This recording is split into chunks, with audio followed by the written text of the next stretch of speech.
welcome to your sales meeting for February 16th. I almost thought you'd say welcome to the weekender. You know, we're bringing this back. We're bringing the weekender to the mid. To the weekday. Yeah, it's going to be awesome. Love it. We need a new name for it. The beginner. Yeah, no. The week beginner. So, anyway, I'm excited about today because it's just you and I. Not really. Uh-oh. We've got a lot of stuff packed. In fact, we're going to play a game today. It's called Topic Roulette. Yep. So we've got a whole bunch of topics in front of us, and we're just going to draw them out and go through them and talk about them. I think it'll be a lot of fun. I think it'll be great. We picked all the highlights from all of the main meetings that we've taken part in, and a couple of things that people have asked recently that we talked about before. So we're going to talk about all of it. It's all good stuff. Hopefully we can get through all this in an hour, but before we get started, we want to obviously bring on Shelly Panzarella with Prosperity Lending, and we want to also thank her for all the treats in the offices. Shelly, what do you have for us today? Hey everyone, happy Tuesday. So yes, for those of you who don't know, these mysterious boxes of goodies that show up Tuesday morning for the sales meeting is provided by Prosperity Lending. So make sure if you haven't stopped by, go have a bagel, have a chocolate covered croissant, have a gigantic cinnamon roll, all courtesy of Prosperity Lending. They will be delivered before 9:30. So if you have an opportunity, check out us live at the offices. I just wanted to jump out here and also introduce, we have two new loan officers who have joined our team. Jason Mavora, who has recently joined our team. He actually started the end of January and is up and running. And then also David Meyer, who was out here a couple weeks ago and is getting his feet, is getting trained and also getting his feet wet in Nevada, but will be licensed in Utah. So he will be out there for the Signature Real Estate Group in Utah. Of course, you can always reach out to Gabby, Jared, Myra, Tony, Beverly, Shannon, and of course myself if you have any questions as far as financing. A couple things that I want to highlight for this week. Number one is we are bringing in our appraisers. So we've got two great appraisers coming in for an appraisal panel on Thursday at 11 o'clock here in the Southwest office.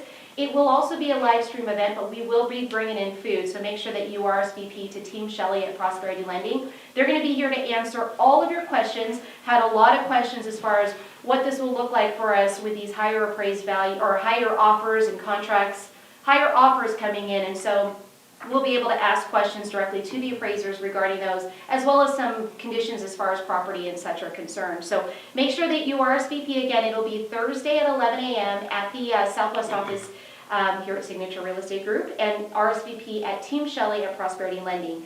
A couple other things I want to share with you, and I think this will be part of the round robin roulette potpourri that we're going to go through with questions. One is on contingencies. So I've had a lot of questions about contingencies, and hopefully we'll be able to share some information on that. Of course, reach out to your Prosperity Lending loan officers on that, because we do have some different programs that are eligible or that will help alleviate the contingency aspect of your offers. And then rates. I want to share with you that rates are starting to rise, at least over the last course of the week. We've seen rates increase about 0.25%. What's happening right now is a little bit, obviously, with our stock market, something called this crazy phenomenon of Bitcoin, and of course inflation. If inflation rises, know that our rates are also going to be rising. So just want to prepare you for that, making sure that your borrowers are being pre-qualified with this expectation of the movement in interest rates. Of course, with us here at Prosperity Lending, we are also making sure that our backlog of pre-quals are prepared for this in the event that rates are a little bit higher than when we initially pre-qualified. But that's all that I have for us today, and I will send it back over to the beginner nerve. Back to you guys. It's been a while since I've been on the sales meeting, at least 2 weeks, and now there's a mortgage corner with Shelly. There's the two screens. We have a whole screen here where people can write in comments that we can see. So feel free if you're out there, if you have any questions on the things we're talking about, put it in the chat, and we'll definitely stop and address it. We thought about having her do the weather, because if you look over her shoulder, you can see the gusty winds out there blowing the bushes. We just need people with signs behind her. It'll bring it all together. It'll be just like Good Morning America. Next weekend. Next week. Before we get started on the potpourri of topics here, the governor did a press conference last Thursday. Oh yeah, right? Yeah. And so he loosens up some restrictions. How does it affect real estate? Or does it? Well, I haven't had changes any for us? groups of 50 or 100 or more, but it hasn't really changed our industry at all. We're still under the same COVID restrictions and making sure that we're cognizant for our clients. It's more for the big social gatherings, and I think we're going to talk about that when we get to the potpourri roulette portion of our group, but definitely will affect those big conventions that are coming to town and things like that, for sure. And the biggest thing that I see right now that it's going to affect is, got an email from Wendy DeVecchio this morning, the CEO. And as you know, the board has been closed to the Yeah. public. They've been taking calls and stuff, but it looks like they've got a transition plan to start opening, and it looks like, Hooray! yep, March 1st, they will start with appointments only and curbside pickup. Should have put in a drive-through. Right? Would have been good. On the 15th, they will open up for more appointments, and by April 1st, they're hoping to be open for walk-ins, so. Well, the nice part There you is go. there's so much staff down there to support our membership, and if you're getting forms or lockbox systems set up or whatever it is, it's been weird because there's just no place for Tom to hang out during the week, so. He'll have to hang out in his office. Man, his shirt follows us everywhere. So we've got this thing here, but I've rigged it a little bit. A little bit, Because just a I got little the bit. first topic, because I'm so excited to cover it, and I want to make sure we get to it. But I'll let you read it. Okay, so it says new communication system for our signature family. So talk a little bit about the new communications. So there's an app for that. Launching this spring, I'm excited to announce the creation of our new real estate app in order to create a better experience for everyone involved in the real estate transaction. One of the frustrations and one of the things that we met on at the beginning of the year when we talked about our plan for the year as a company was how to better communicate with our agents, better communicate with our clients. One of the frustrations I've always had is there's so many ways to communicate in the way of text message, email, obviously phone. Nobody uses that really anymore. Pigeon carrier. No, even in social media. And with so many things coming in all those avenues, It's hard to keep track of them all. it becomes a lot of noise. Yeah. And so we've partnered with a company to build an app, and this app will ease the big frustration by bringing the conversation out of the noise and into the front. So actually, we will just communicate through our app. Oh, how cool. And you can run your transactions, communicate with your clients, work through the whole process through there. And one thing that I'm really excited about is instead of emailing documents and all that kind of stuff, it can all be done through the app from the digital signatures and everything. Now you said I could take a document and I could circle something on it and send it to my client, or the broker could take it and circle it in big red letters Yeah. and just send it back. Rejected. Very cool. So yeah, it has Smoke signals. has a multitude of different things you can do. Right now you have to log into Zoom to do a Zoom Yes. meeting. You'll actually be able to do all that stuff through the app. That's really cool. One thing I was thinking about this morning was the fact that if you can get your digital signatures, everything through the app, so you send that through your client, and then rather than downloading that or putting that into an email and creating that and sending it over to Amy, your transaction coordinator, Yeah. you can actually just click on them and then add them to a conversation with her, and she can take and run with it, and her team Awesome. can put it in the SkySlope and do all the work for you. So it's really designed to streamline that, bring the immediate important stuff right to the forefront because you're not searching for all the communication, it's in one location. I'm excited also because it's going to be a great way for us to communicate with you guys and get the information out that needs to be taken out. So my understanding is we'll be able to have subgroups. So if I have a team of 5 or 6 people, I can have a communication systems with my team and be able to just have it in one place, and I won't need text or WhatsApp or any of those other pieces. None of that stuff. In fact, Really cool. we've got the arm of it that you can actually create your transactions with your clients and communicate directly with them through the signature app, which one thing I'm really, really excited about is that becomes an ongoing thing after your transaction, a way to communicate with them so that you're not spamming them in email, Sure. you're not losing them in text. When you send something through that app to them, it puts up a notification on their phone, and they're able to get right in there and communicate with you. So the question was posed, are we getting rid of SkySlope? No, we'll still be using that as a file management system to archive our files, but it'll definitely be easier to send things because probably with this I could just send them all to my SkySlope email with the file and keep a good communication log too. Yeah, and the neat thing is, so as many of you know, and I hope that you all do, is each file created in SkySlope has its own email address, Yes. unique. So you can email anything to it, and it strips out that document. And you can send them all at once. That's the thing that you don't have to send every single one. You can hit control on all of them and send them as one email together. I do that when the file's over. So the neat thing about this app too is every conversation has its own email address. Oh, that's cool. And so if you get an email that you need to put into... How is that possible? I know, right? You need to put into your communication with your team or your Yeah. communication with your transaction coordinator, just forward it to that and it appears in the chat line. So it goes without saying that this is a pretty big step. It's a pretty big announcement for us, and we'll be doing a lot of training, a lot of information to help those get familiar with it and how to use it. And so definitely be on the lookout for that. But the good news is we'll be able to communicate better with everybody. Right? Yeah. And so the rollout will go like this.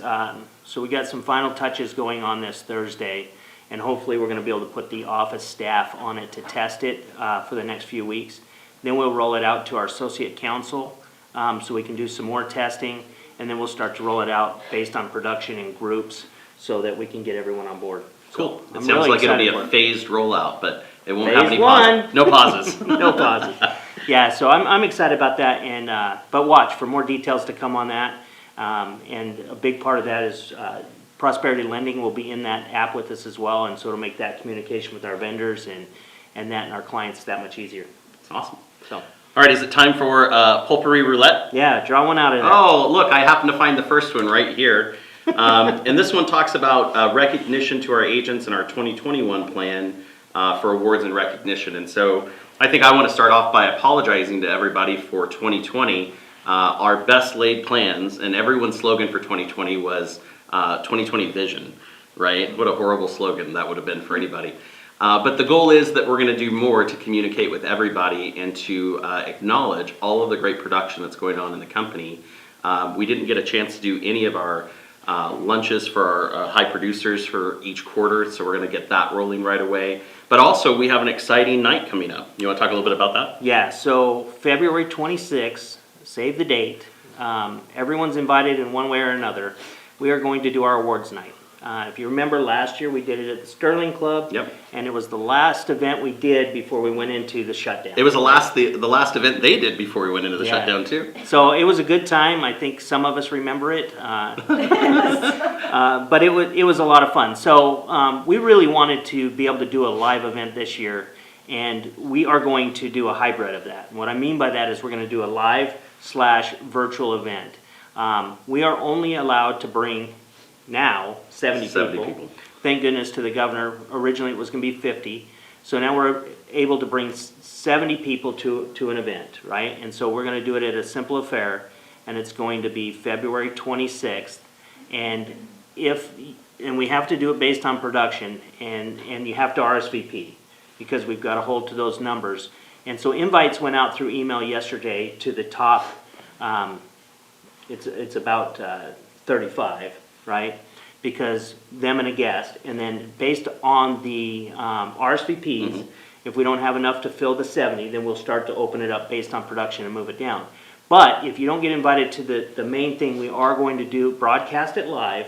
Everyone's going to get their recognition. We've ordered all the awards for everybody. They're not going to be on the table this time. No, so we won't be Ashley, knocking them down. don't worry about it. We got it covered. And I'm pretty sure they're all printed right this year. So they will all be delivered to, and we're going to recognize from $3 million on up. And there's a lot of production this There's a year. huge amount of really production. proud of a lot of people, and there's a change in the top agents this year. Yeah. So it's exciting. So you're going to want to tune in to see who our number one agent, or even our top 5 or 10 are. So for those of you that weren't there last year, we had all the awards on a table up on a stage, and they were all covered, so you couldn't see who they are. And first person up on stage, which wasn't me, by the way, I think it was him. It wasn't me. Bumped the stage, and about half the awards fell off the back, and you could hear him just shatter like my dreams.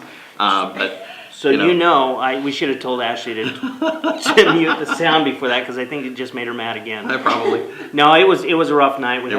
But it was a fun night, was a and great it went night. off well. And so look for that. That's going to be an awesome event. And like I said, it'll be broadcast live on YouTube. So you'll be able to invite your family, your friends and stuff to watch the recognition. There's a nice brochure put together with all that stuff and the awards. I'm actually picking them out this week. So the cool thing too is we want to do a lot for social media for you to acknowledge the hard work you did this year. And so a lot of the things that we've created are slated towards you being able to promote it and us being able to promote you. So we want to make sure that you're seeing those. They're going out on our Facebook page and through email. And so we just announced the award winners for January. Yeah, so the top 50 agents. So we're going to do production. This will be the first year that we do a monthly production running list and a year to date. And so that you guys can use that in your marketing and that type of stuff. We are going to get back to the quarterly leaders luncheons. Those are always a nice event. Yeah. But the recognition on a monthly basis will be based on production, right? And we figure production a little bit different than most companies because we don't just take the dollar amount of the thing, of the price. We actually take the commission, how much you earn, and we use a factor of a 2.5% commission, which seems to be about an average. Sure.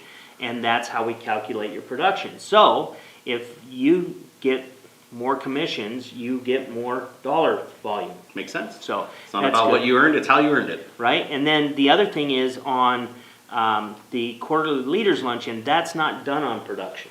Yeah. That's done on transaction sides. We are a transaction company, so those are based on your top, I think it's about 30, your top 10%. No, it's less than 10% now. So it's about your top 30 based on transaction sides. So. Awesome. Well, that Simple Affair is a great venue. It's not just a Simple Affair. That's the name of the place it's going to be at. And we'll definitely find some great places for the leaders luncheons going into the quarter. So, yeah. All right. You ready to spin the wheel?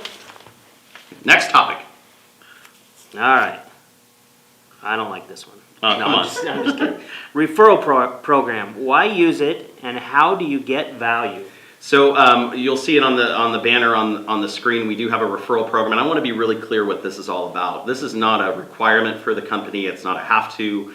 It simply comes out of the place where so many people are moving, and we have agents that are looking to place referrals across the nation, and many times they don't know an agent, and Facebook group that they're in, real estate masterminds or whatever it is. You can't find somebody and you don't know their production level and if they're going to treat your client right. Right. So we created a program that actually has a referral contract, and we did it so that you have complete flexibility and it's all about the client. So if you get connected with a referral agent and it just doesn't work out, because it came from the company, we have the ability to move that referral to another agent if we need to, because that's part of our program. The other thing that's really cool is we've negotiated a little bit higher referral fees, and I know that's a fear of a lot of agents is, what do I ask for? How do I ask for it without upsetting somebody? And so we put the onus on us to make that process really easy. And we have a tracking system now. So there's an email system where we put the lead into it. The other agent accepts the referral fee, and they commit to our rules. And it sends them a weekly email to kind of give us an update on what's going on. And I noticed with referrals I used to place, you'd hear from the agent when they were all excited when they got it, and then you'd never hear from them again. So this helps with that a lot. One of the cool things the company has done is if you place the referral through the referral program, we take no split or part of the referral check that you get paid. And so if you did it outside of that, of course, there is a cost to it, but it's just another benefit to use the program. And so hopefully it's kind of clarify that we negotiate our fee on top of it, and so it's paid by the other agent. So we don't take a transaction fee or anything from you on this side. So you're going to get the full 25% referral fee that comes across to you, with no additional fees to the company. So you can put a little bit more money in your pocket, Yep. Save yourself some time. We've got the software to do the tracking and follow up on it so that you get paid. Yeah, it makes it really easy. And again, the reason we brought it up is it's been a common question in our Agents of Signature Facebook page is, do we have a referral program? So yes, we do. And can we help you find an agent? Why, yes, we can. And so there you go. And if you need to place one, just reach out to myself or Monica Miller, and we're happy to help you with that. Pretty easy. And it's real easy. You get basically a link and you just put your information in and you're off and running. It was nice of Erica to say, she said it's the easiest money she's ever made, and I appreciate her placing her referral through. Awesome to hear it worked out for you. We had one, a lot of times in certain referral amounts, the first one that we got paid on was like a $600 check to the agent. Well, it was only like a $1,800 commission. And so usually that agent would have said, no, I'm not going to pay you anything. And because of the program, our agent got paid. So that's awesome. That's kind of cool. Good stuff. Well, let's backtrack a little bit. Okay. Because we missed one thing this morning. We usually do a raffle. Oh, yeah, we do. Go ahead. Yeah. So we're going to ask you to text. What word should we use? How about roulette? Roulette. If you can spell roulette, then you text roulette to 725-527-7604. That's 525-527-7604. It'll come in on the signature text line, And towards the end of the show, we'll give away, what are we going to give away today? 2 $25 gift cards. 2 $25 gift There cards. you go. Compliments of Prosperity Lending. Pretty awesome. So, very good. Okay. All right, Your am turn. I up? Yep. Okay, let's see here. Okay, so this one has to deal with our, that's funny, they're right in a row, our coaching program. And so we've been asked about our seasoned agent coaching program and what we call our restart program. And so if you guys didn't know, we have a number, I think about 30 agents that are enrolled in our coaching. And that's one-on-one coaching with one of our great coaches here at Signature. Brandon and I are both coaches in that program, Vanana, Todd, even Tom and Janet and all of our managers And here. Alex supporting Sinek it. Alex out of Sinek, Florida, yep. yeah. And so the cool part about it is you have a weekly meeting with your coach to focus on your business, not anybody else's. And we have a Wednesday meeting with all of our coaching clients together, kind of as a mastermind on a specific topic. And then we have what we call our restart program. And the idea behind that is, you know, in my real estate business, I've fallen into some ruts, right? And it's kind of hard to get restarted and get things going. And so we have a number of coaches that are willing to sign on with you for a few transactions to help get you remotivated and back out in the marketplace and re-engaged. And we did it because of the COVID crisis. You know, a lot of people were home and they weren't in the offices working. And so if you'd like more information on that program, we'd love to sit down and talk with you about coaching. And I know I have an appointment today I've scheduled to explain it to an agent. So would love to do that with you and help you get your business going. And also on here is our mentorship program. And so some of our agents here at Signature may not even know that we have a requirement that to be an agent, if you've never done a transaction in the marketplace, you actually have to go through mentorship. And we really have kind of raised the bar as far as transactions and level of professionalism within our agents. And so we have a number of people enrolled in that. And what I'm really excited about with it is we've actually shortened the gap from a new agent that comes in, and it's usually 6 to 8 months to do a deal. And we have many people that are doing their first transaction in under 90 days. Yeah. So it's been That's great. closing it and getting Yeah. paid. So yeah, it's thing. When you first came to me last year and we talked about the apprenticeship or the mentorship program, I thought it was a great idea, and it was a solution to a big problem in our industry, and a lot of that's the professionalism in our industry. Yeah. And I know in legislative meetings and stuff like that, there's been talks of how do we raise the bar in real estate, and there's been talks of actually proposing laws and stuff to really restrict or force people to give the training or the support to these new agents coming in. And we felt it was important to kind of self-police ourselves. We don't need the law to basically tell us that if we take somebody's license under ours, that we Yeah. owe them certain responsibilities, and we shouldn't take on a brand new agent if we don't have a program to help them get up and going. What's really cool about it too is that, you know, a lot of times what happens in a mentorship or coaching program at other companies I've seen is that that person is paired with somebody and the new agent feels like they're bothering the seasoned agent. They never want to call them or interrupt them. Well, we made the mentor actually responsible for the transaction with their name on it. So that way that the new agent isn't testing on the public and you're not getting yourself into trouble or liability. And so they're really connected at the hip for those deals. And it forces that mentor to actually take part in that transaction instead of just taking money. Because that was always an issue with Yeah. mentorship programs. Is you put a lot of people in it, there's very little motivation from them, there's little motivation from the mentor. And so I think we've solved that and we're getting great results like you Yep. said. And the coaching has just been phenomenal. I love being able to spend, a half hour talking and working on somebody's business, and I know you do too. Yeah, I really do enjoy it. And thank you, Brandy. Brandy's one of our coaching clients here, so. And we got a number good of people in the mentorship program that are really enjoying it. And what also is exciting about it is a lot of our team owners have also instituted the similar program to be able to mentor and train their agents. So I'm glad to know that's working as well and really providing a lot of value. Value. Easy for me to say. All right, what's the next one? All right, so we'll pick one out of here. Let's see what we got here. By the way, these are all topics across the board. It goes from transactions to information. I mean, we could wind up with anything. Using the company Facebook group. Oh, I love it. So a lot of people have been asking, and if you're watching this meeting, hopefully you found the link through our Facebook group or our YouTube channel, but we do have an amazing company Facebook page. And that was one of the coolest things that when I came to the company I was really impressed by, is that how many people are involved in it. And so it's a great resource for you to post properties that are coming to market. Tom mentioned that in a sales meeting a couple of weeks ago. It's a great resource for you to connect for referrals on vendors or people that you're looking for services. And really, it's a great way for us to get to know you. And so feel free to go in there and share some information about yourself. I've enjoyed it a lot, and I know that if you have a broker question or things like that, you're always welcome to post it there, but it's really easier in some cases if you reach out with us in the new app that we're going to have. Yeah, that'll make it a lot easier. Yeah, and I would just caution you, if you do need an answer that is a broker question, do reach out to us. We are there for you, and we do try to monitor the Facebook page, but sometimes You don't always see there's it. going to be a little bit of a delay, or it doesn't come up in our feed at the time. And so if you really need a response for that, please reach out to your managing broker and get that answer. Yeah, and I think that it's a good point. We're not ignoring anybody, because sometimes I see it in my feed and sometimes I don't. Sometimes I go search for it. And so what I've seen people do is actually tag someone in the post, which is an easy way to let me know that you've asked a question.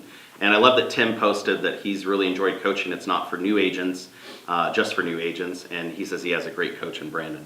Yeah, I love the guy. Tim, if you're ever thinking of seeing other people, just let me know. My turn or your turn? Shame on you. My Yes, turn. your turn. Okay, here we go. This one is, the first right of refusal question and how it could work in today's market. So remember a few years back, we used to accept offers with what they call a first right of refusal. And basically what it meant is that the offer, the seller received another offer on their property, which is happening now in a hot market, that they would let that offer know that they would have to remove their contingencies.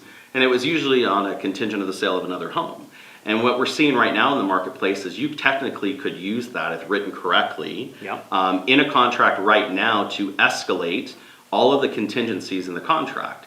And what I'm hearing from agents is that my client doesn't know if they want to take this offer. They're getting multiple offers and all these things are going on. And so we've had some talk between the management team about creating basically some verbiage in the contract that would allow you to use that. And one of the benefits would be if I have 16 offers and I finally accept an offer, that if I get a better one or have someone else who really wants the home, I could cause the buyer to get rid of the due diligence contingency or their loan contingency or the appraisal contingency, or make the earnest money non-refundable at that point. And so it is a way to provide some value to your seller. Now, I don't know if I'd like it if I was the buyer's agent, but again, we're just talking about something you could do. But you got to keep in mind too that verbiage has to be negotiated in the RPA or an addendum at the beginning. Can't do it later. Because you can't just say, now I got another offer, you got to remove these conditions. Yeah. So it's got to be put in the front. So if that's something you want to look at, then obviously reach out to one of your brokers and we'll discuss how to do that. And then the other thing is, there's always talk of, so I've accepted this offer, I've got 5 others, and can I save these in a backup position? Oh, wait, I think that's a question that we have coming up. Oh, it's a different one? Yeah. Oh, okay, well, we'll keep moving. But we could talk about it now and just throw it away later. But backup offers, and I think it was Linda Stewart that asked me about backup offers this last week, and it's been an interesting debate between our real estate commissioners here. I know Neil Schwartz was really passionate about it when he was on the commission, is that they don't actually believe that's a valid thing. Because you can't double escrow a property, and what are you really accepting if you accept somebody's contract? Because they have no real value in a backup position. And so that's kind of why we brought up the escalation of the contingencies, right? Can't use an escalation clause on pricing, but you could, in theory, when you take an offer, cause that to be one of the pieces, just like sale of another property. Right, and so there might be some advantage to a buyer to be in a backup position, saying I got the first right, subject to the rights of the first person. But really, is there any value to your seller? I would say no, because if that deal falls through, you're going to go back to those people anyway, and then give them the opportunity too. But if you lock in and say this person's got the first right, they're in backup position, and you've got other people that come in higher than that, you've still got to honor that if you lock them in a backup position. So I just never like putting a client into a contract to hopefully buy something they can't buy right now. And so I kept wanting to keep them motivated in the marketplace, but the inventory is so short, and if they found that perfect dream home that they have to have, it makes perfect sense then. Yeah, I guess so. I guess so. All right, Okay. another one? Yeah. Let's see if we can get that one. Taking administrative deposits and compensation running through broker. Okay, so this is a property management question, and so we have a lot of people out there, because of the market being so hot, that are renting their properties And the rental market is on fire, by the way. It still has a lot of fuel, as Tom would say. And we're seeing a lot of agents now do these what do they call them? Customary, not customary, courtesy, which there's no such thing as courtesy listings, but they're just putting Tenant properties placements. on. Tenant placements, yes. So they're putting a rental on the MLS. They're offering to find a tenant for the owner. And usually there's a cost to do the application fee and run their credit and everything like that. And so, number one, we would highly recommend that you're not the one doing this if you can avoid it. We have a service here at the company that would be the best bet if you need that help. But if you take any monies in for any reason, for administrative fees or anything like that, it has to flow through the brokerage. So that check has to be written to signature. It has to be processed here through the company. There's tax documents we have to have. There's file documents we would need to include for payment of that. But please, don't be taking funds directly from a consumer for any reason unless it's your personal property that you own. Yeah, the sad thing on this is you put your license at risk in ours. For $30. For $30, and there was really no malintent. Yeah. Right? You didn't really mean to do anything wrong. You're just trying to do a service for that seller. But in reality, and we're just because you have a real estate license, you don't have to have a property permit to list things for lease. Nope. To actually fill out a lease and go through that process, you do have to have it for managing of the property. And let's talk about what management is. Hold on. Management is me taking it, right? Yeah, hold on one sec though. On these fees, you're better off because there is a fee basically to run a credit and background and stuff. Absolutely. You're better off finding a place where that tenant can pay directly to that. You got no liability. And then you have no liability, then that's done, and then you can help and go through that process with that seller. If you don't have that, that check does actually need to be cut to signature, and we will pass it through to you. We hate that, but because it's a lot of work for everybody and you. But the fact of the matter is, please don't take those checks. Do not put them in your account. Do not take a deposit. Nope. Put it in your account and pay your owner. That's either. commingling of funds, right? And so you can't do that either. I remember being in real estate school, and the guy said if they give you $500 bills, those $500 bills need to go to the broker's account. You can't take 20s out of your pocket and mix it with those $100 bills. That's the important piece of it. It's an extreme example, but it's true. But it's true. And the other side of it is that, when you run someone's credit, there's now requirements that you have to provide that information to them in a correct manner. You could be liable under federal law for that. Right. And so why take the liability? Yeah, if they're denied, you actually have to issue a denial letter. Yep. With the reasons. And some of those things have been fair housing violations of agents, thinking that they could do something that they couldn't, and it's just a bad road to go down. But Chris, it's my client, and I he know. asked me to do it, But you're just better off not doing it. The other thing is, out of all of the people in the transaction, you have an insurance policy that's covering your business for your E&O, and the E&O may not cover you under certain parameters if you're doing things outside of your scope. And so don't take that chance either, because you're the one they want to sue. All right, so let's go down the thing of Wait. what you can do. We were going to talk about management, though. That's what I mean. Oh, What okay. you can do with management. So you can write a lease. Okay? You could list a property in the MLS for rent as long as you have the correct paperwork. And yes, there is paperwork on a rental listing because you're offering a co-op. And I think the one thing is that a lot of agents don't put anything in writing. And so that means the client could not pay the co-op, and we're still liable for it. So anything you put in the MLS, we as a brokerage are responsible for. That's right. And then also if it's going to be owner managed, there's a separate lease that's in the transaction desk for owners. No one ever talks about the paperwork, and all of the paperwork is trademarked for a realtor. And so if the person using the paperwork is not a realtor, they can't use it, and they could be a violation of that trademark. So don't just turn over paperwork. Yeah, correct. Don't just give them the documents. Right. And real management is when I'm procuring rents, and I'm maintaining the property, and I'm keeping it up, and I'm answering the questions, and I'm doing all of that work. That's property management, and if you do that without a permit, it's an easy way to lose your license. And don't manage repairs. Yes. That's another one that'll get you to, that's property management. So just because And it's acting as a subcontractor. it can be. Yeah. So that could be very, very costly for you too. So Yeah. it's really better if you want to do property management that you go through the permit process and you actually sit down with me and have a conversation. I'll do everything I can to discourage you from doing it. But if you still want to do it, we'll build a plan to make it so you're successful at it. Monica says, what if your client wants to tip you in addition to your earned apples? And meaning that they want to pay you additional commission. They want to give you a peach? Yeah, they want to Or give an you a orange? peach. So the whole point is that any compensation that you earn for anything in a real estate transaction must flow through your brokerage. That's the end of the story. That's what has to happen. The nice thing here is... if Bananas, apples, or anything. Yeah, if they give you whatever fruit they give you, it all comes in the brokerage. We take our one quarter of an apple or whatever, and then everything else goes back to you. It doesn't matter how much comes in, we just take the transaction fee. So Absolutely. And again, I always let the professionals handle it. So even though I have a property management permit, we have a great part here at the company that does an amazing job. And so if you have client referrals for property management, just let us know. And Brandon will take good care of them as he does. yeah, we do have like I run a portfolio. We have a home property management division. Sounds nice when you say portfolio. That's a big word. Sounds good, right? And then that'll be the word we'll text next week. Portfolio. And then the other thing is we do have other great property managers in the company. Yeah, we do. So. Really do. All right, so the next topic we have on here, I love this one. Why should I always use a buyer-broker agreement? You want me to start? You can start. So, I got a lot to say on it. Well, yeah, I mean, the whole point is, if you're going to list a seller to sell, why wouldn't you list a buyer to buy? And I think that in this marketplace right now, we're seeing like what we did 10 years ago is when the builders are starting to lower compensation because they're easier to sell the new homes.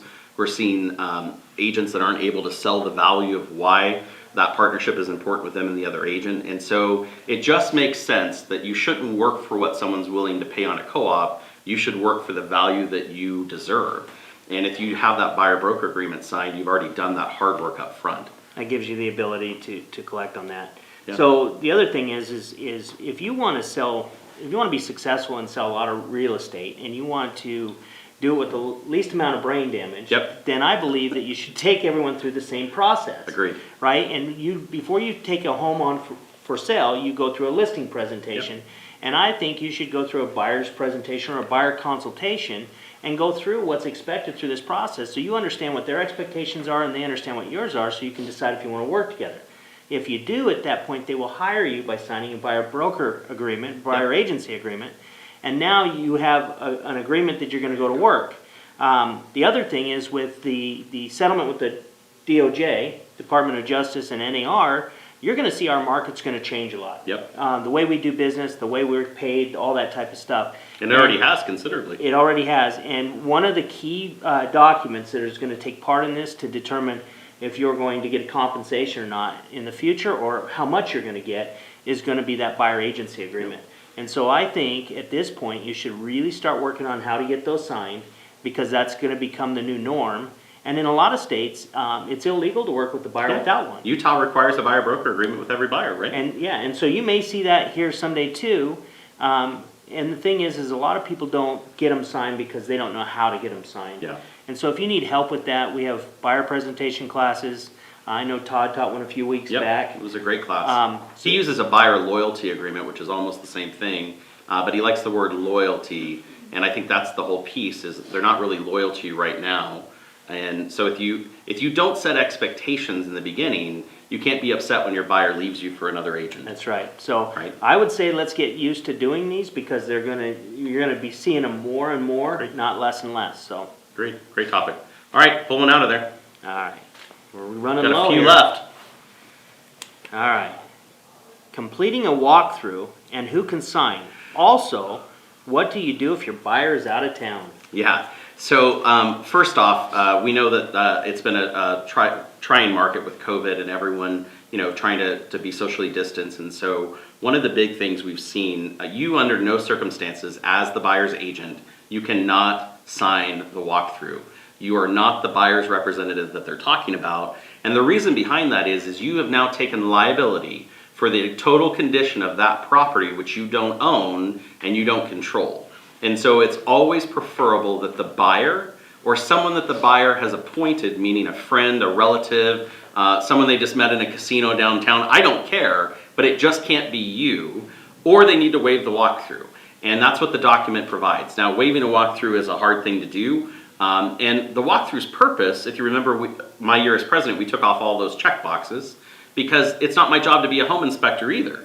And so we're just making sure the property's condition matches what it looked like after the repairs are done and everything else and it's conveyed correctly. So please, please, please do not sign your walkthroughs. We will kick them back if we see it because we don't want to jeopardize your license or ours. And what should you do with your clients out of state?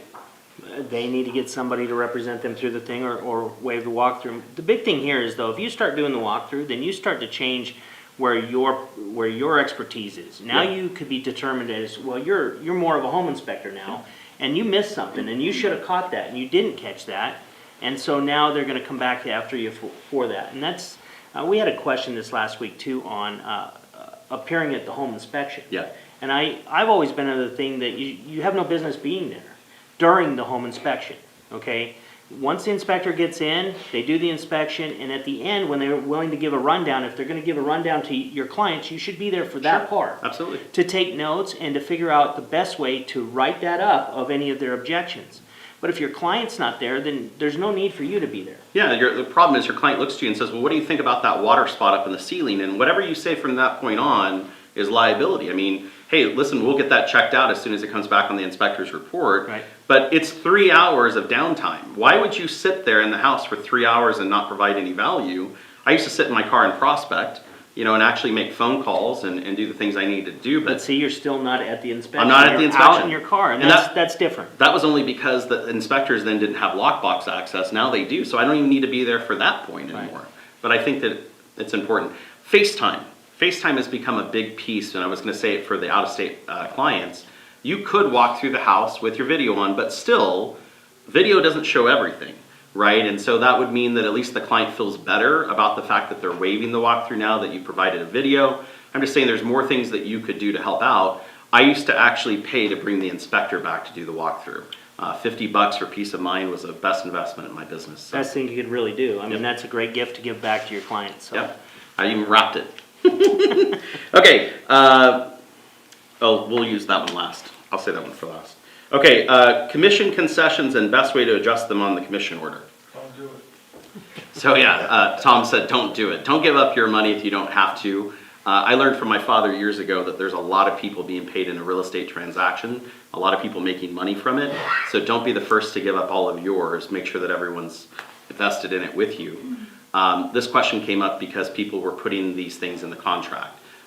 You don't need to do an addendum for commission concession. You don't need to add it to the purchase agreement. All you simply need to do is let your escrow officer know that there's a credit coming from the commission. They will adjust the commission order, and then the broker can sign it because the broker technically has authority over the commission. The broker, all commissions are paid to the broker, even though we pass them through to you. When it's the transaction fee, they initially belong to the broker, and so the broker does have to sign off on all that. Yep. And so that's important. And to me, I always used to tell agents that before you reduce your commission, you should have a conversation with the broker. And it's not because we make more money or less money if you cut your commission, but our job as a broker, Support you. support you and help you make more money. And so if we can help you, maybe you still give it up this time, but if we can help you for the next time, another way to look at it or a way that you could save some of your money, that's what we're here for. So before you give up commission, always come talk to the broker. Yeah, absolutely. All right, My turn? your turn. I was gonna pick the one. You were can gonna pick say anyone you till want last. All right. Creating a team. When is it right, and what does the company require, and what is the best way to do it? I don't know that it's ever right, but I think that we have a lot of people that are doing it. And so one of the greatest things that we put into place here at the company is our team agreement. And we do require that a team owner, whoever's starting the team, must have an agreement with us as the company that you're going to bring agents in underneath you and train them and be responsible for them and move them through the process. And you need to have a plan. That's the hardest part. No one would start a business without a business plan. And so you should not be starting a team unless you have a team business plan. And so we've put in place a number of coaches here at the company, a number of team owners who are willing to jump out there and help support you in doing that. But teams are not here to basically have people work for them and just hope to make money there. That never lasts. There's got to be value on both sides for the team member and the team owner.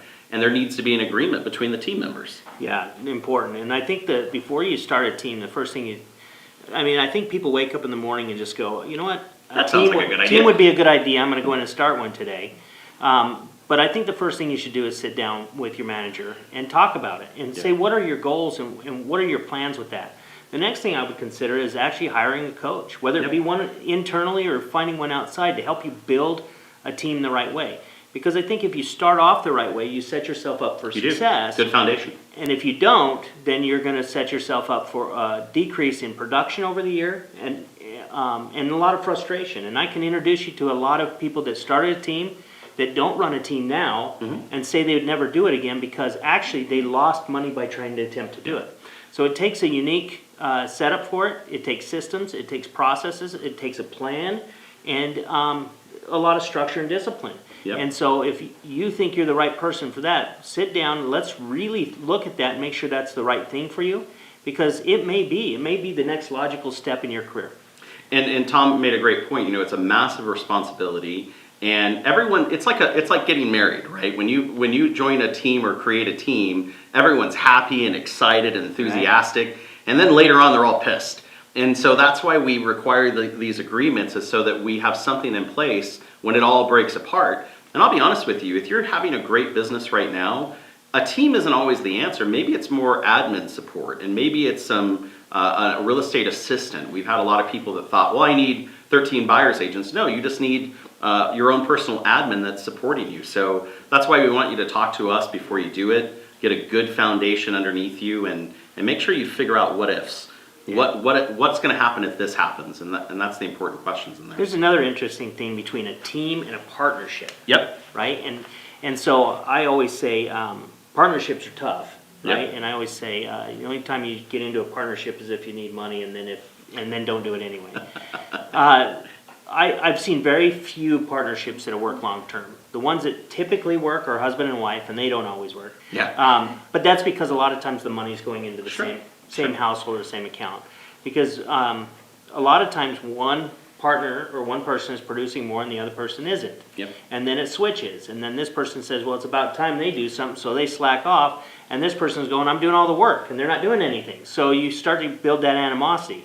And the idea here is you should never want to do just enough business for one person or two people. It should be with two people, you should be able to do the work of 3 or 4 to make it even worth your time. So partnerships are something I'd caution you on. And again, before you do that, have a conversation, get some outside counsel on that from your broker or a coach or something out there, because that could set you back. We have a number of great team owners here who have really made it a great business because they have great plans and great contracts with their people that really do cover everything. And so before you do it, I always tell people, before you jump into bed together as a partnership, do a few test runs, right? Try a few deals together.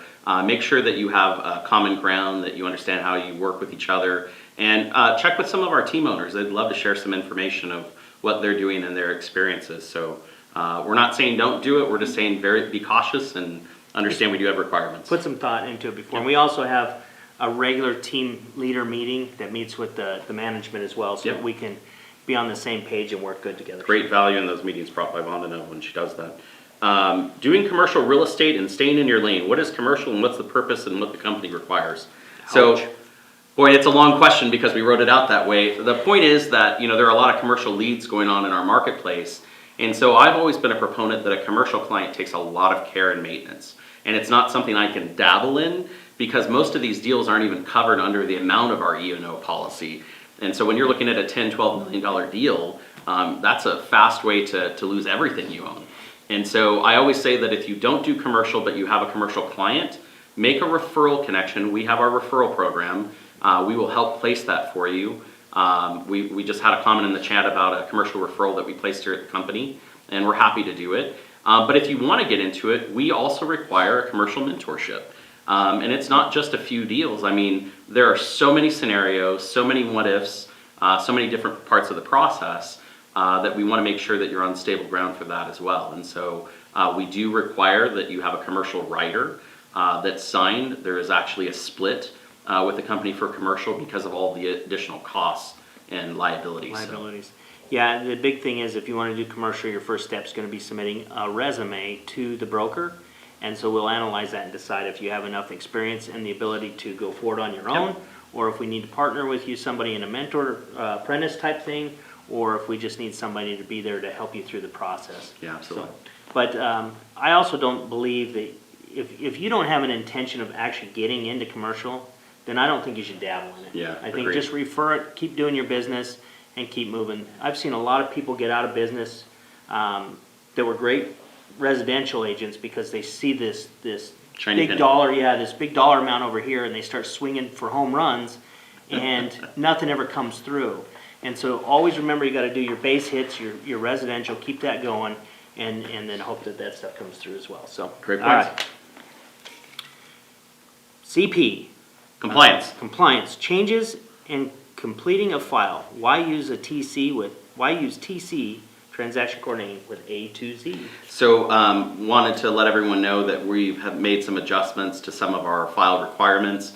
We've taken some things away that we thought were redundant, and we've added some additional items for your protection, and so we're updating our file requirement list right now to make sure that those are out there and that they match your SkySlope checklists. But while we're on the subject, if you're having any issues, compiling the paperwork, doing it, I've always had a TC, and it's extremely important because, why spend all of my precious time writing, doing paperwork when there's someone more capable to do it for me. And so I married my TC, and you can have the same benefit too. Amy with A to Z, her team does a great job. She runs it kind of like an escrow unit. She has multiple admin that support her in that, and so I think she has about 150, 160 agents.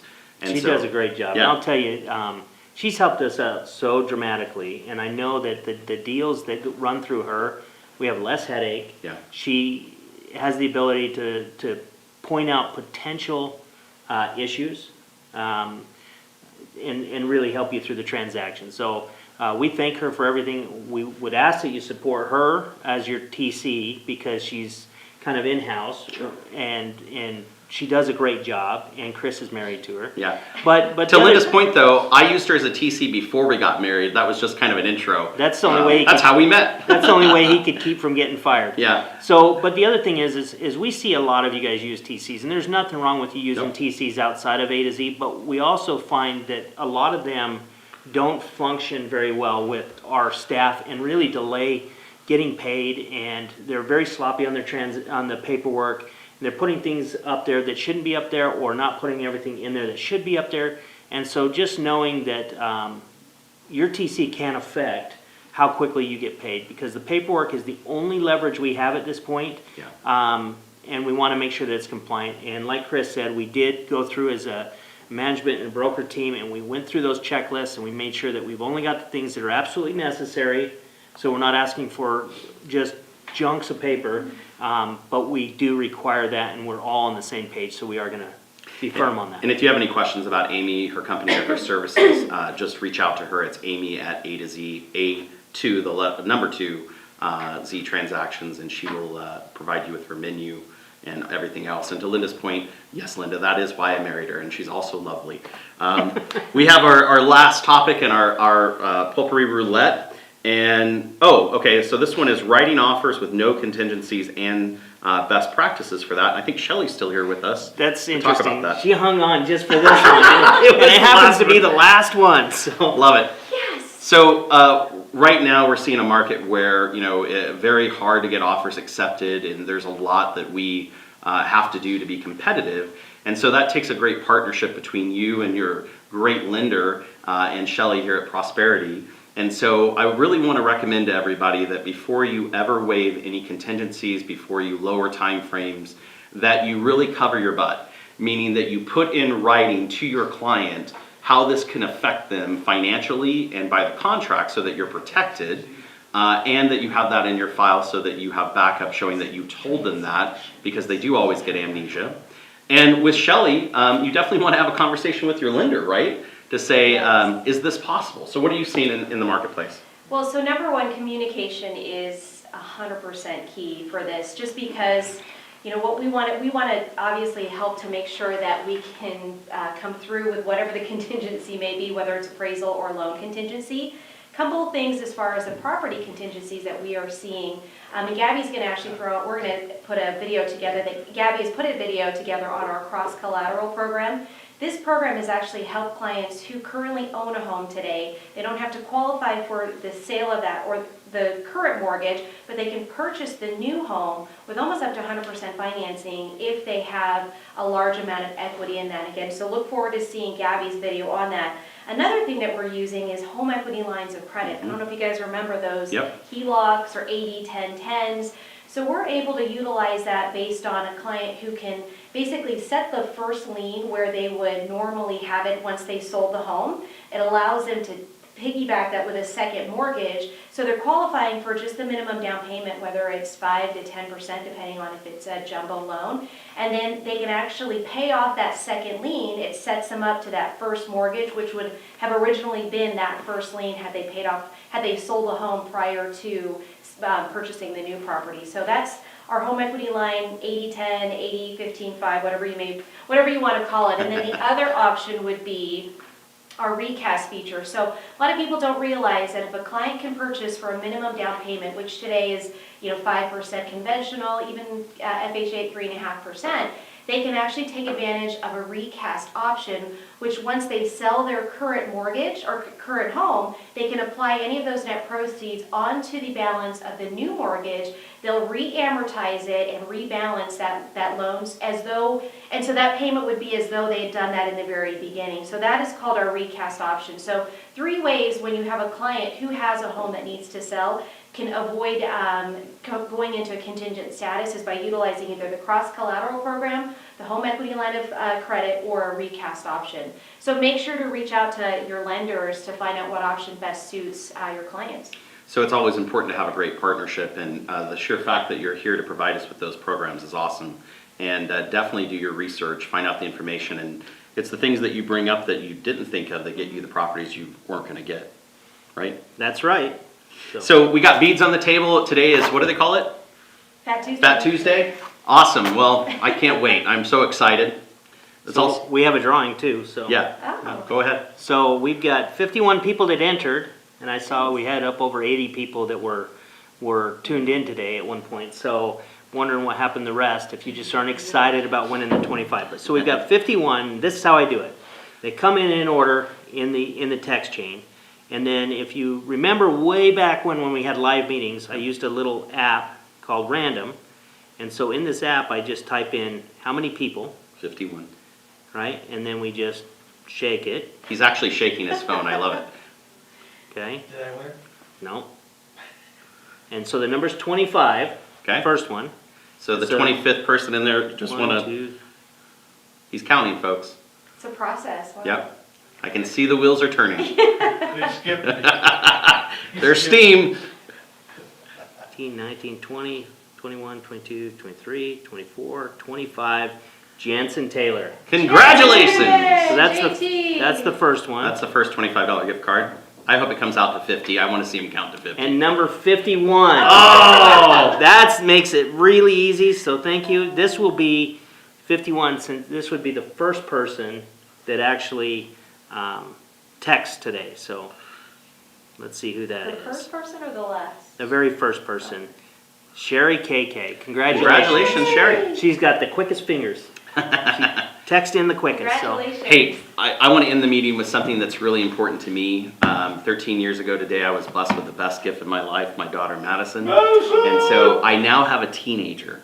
So I'm a little worried, but she's just an incredible young woman, and I'm lucky to be her dad. Congratulations. I won. The softest side of this. I don't think we can do any better than that. So we will see you in the office, online, or here next week. So cute. Bye, everyone.